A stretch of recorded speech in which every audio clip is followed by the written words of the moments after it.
everyone has a right to say what you want to do for your end of life care, whether that's in your will, whether that's a power of attorney. You can say, don't resuscitate me, don't put me on anything, or do it only for a month, whatever. Yeah. You make those choices unless you're pregnant, because then in 29 states, not red, not blue, all over the place, that allow a hospital to completely ignore whatever those directives that you set out for yourself, if you're pregnant. And part of the reason is if there's a viable fetus, or if they can get a Mm. fetus to viability, then it's fine to ignore whatever you told people that you wanted to be done for your care. With advanced directives and what happens sort of tangibly to a Mhm. family. Like, I think that's the thing I keep thinking about is what this looks like for a family. It's one thing to say what the law does, and then there's what is actually happening at a hospital to a family, right? Mhm. Like, Yeah. how it just seems so incredibly cruel.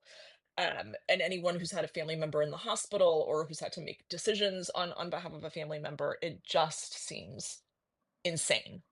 And it is. I mean, in Miss Munoz's case, and we see these cases, you read them, you're a Yeah. lawyer, you're like, let me just do this thing. But there's some things that you just read, and you have to like get up and walk for a Mm, second, and I feel like her case is one of those, because her husband says in one of the pleadings, yeah. I went to hold her hand and the bones broke, and I Mm, went to kiss her on the forehead and I could smell the smell of rot and death.